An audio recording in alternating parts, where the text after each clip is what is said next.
Hello there. When all things are considered, for this general election it has to be Nigel Farage and the Brexit Party.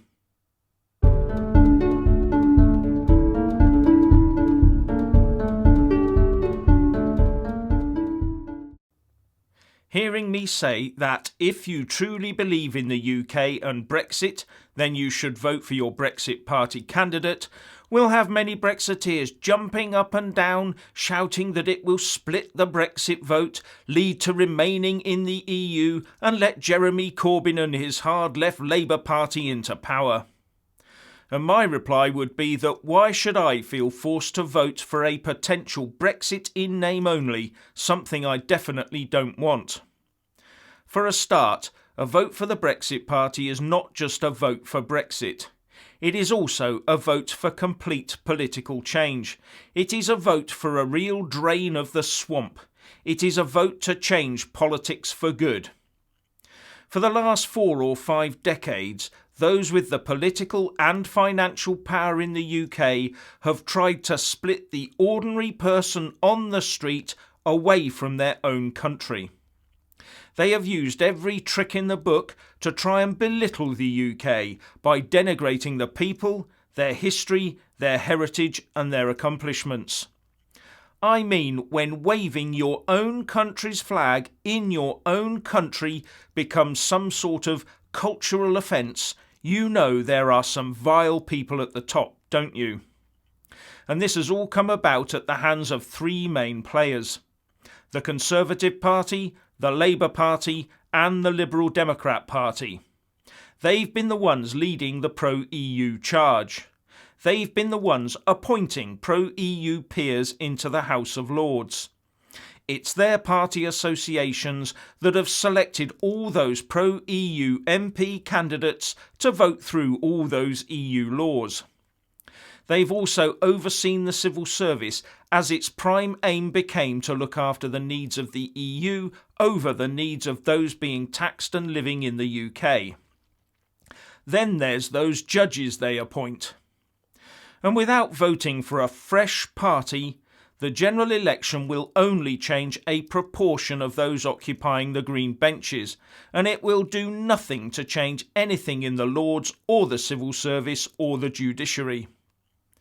So when one leader of one of those parties suddenly says they've seen the light, before doing all they can to tie us as quickly as possible into a new questionable treaty with the EU, then, well, forgive my suspicions and cynicism. And we now further hear that the Prime Minister Boris Johnson has no intention of using any majority he gets to make this deal better or even leave without a deal. No, he says he now will push to have this new treaty through Parliament straight after the election on the 12th of December, with the potential of having a non-Brexit turkey trussed and roasted by Christmas and the treaty in place ready for a potential Brexit in name only by January the 1st. Why not use the extra month to get some more concessions from the EU?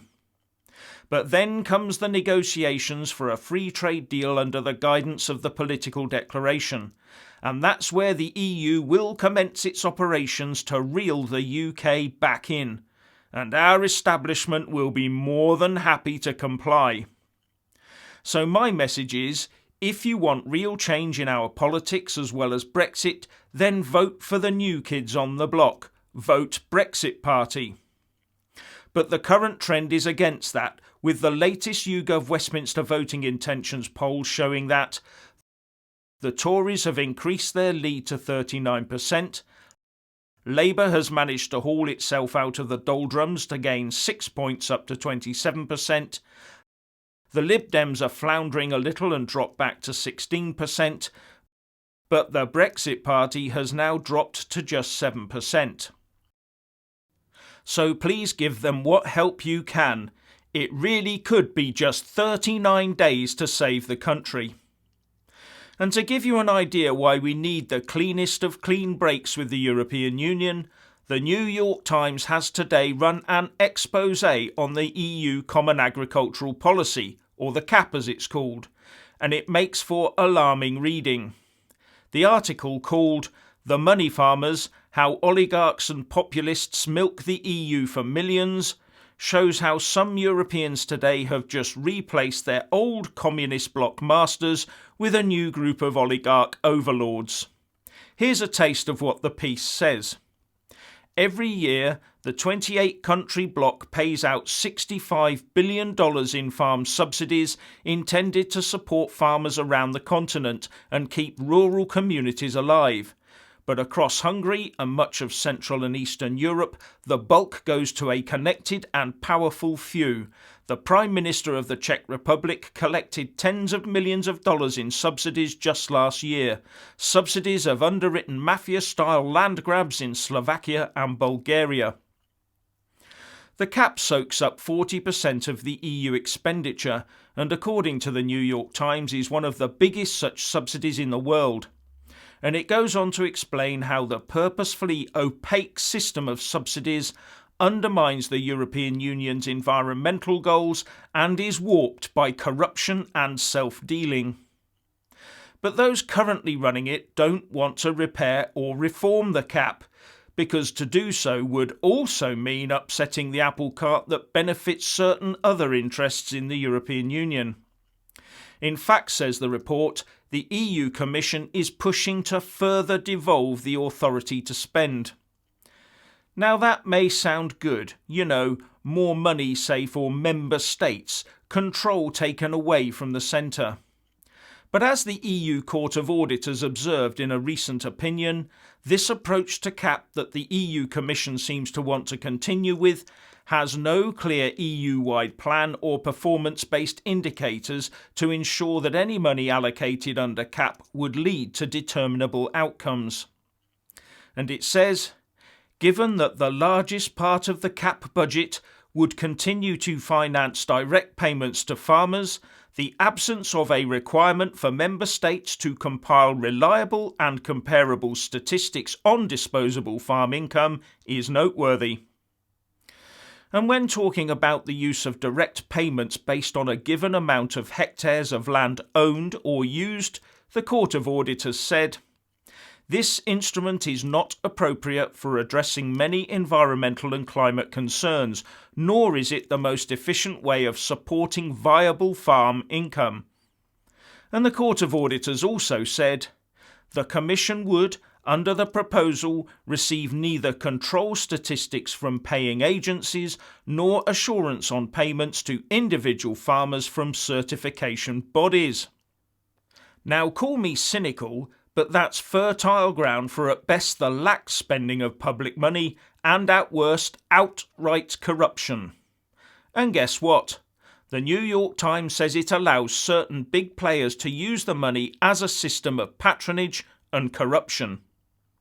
The EU farm subsidy budget is 3 times that of the USA, says the report, but the accountability is just not there. This has led to a situation where, far from the cap being used as a sort of safety net that benefits all farmers, 80% of the cash goes to the 20% of the biggest recipients. And some of those at the top have used that money to amass political power, it says. And the report points to those at the top in the Czech Republic, Bulgaria, Slovakia and Hungary. And as Eurocrats do not want to rock this particular boat, it looks like this system will be built into the next 7-year EU budget.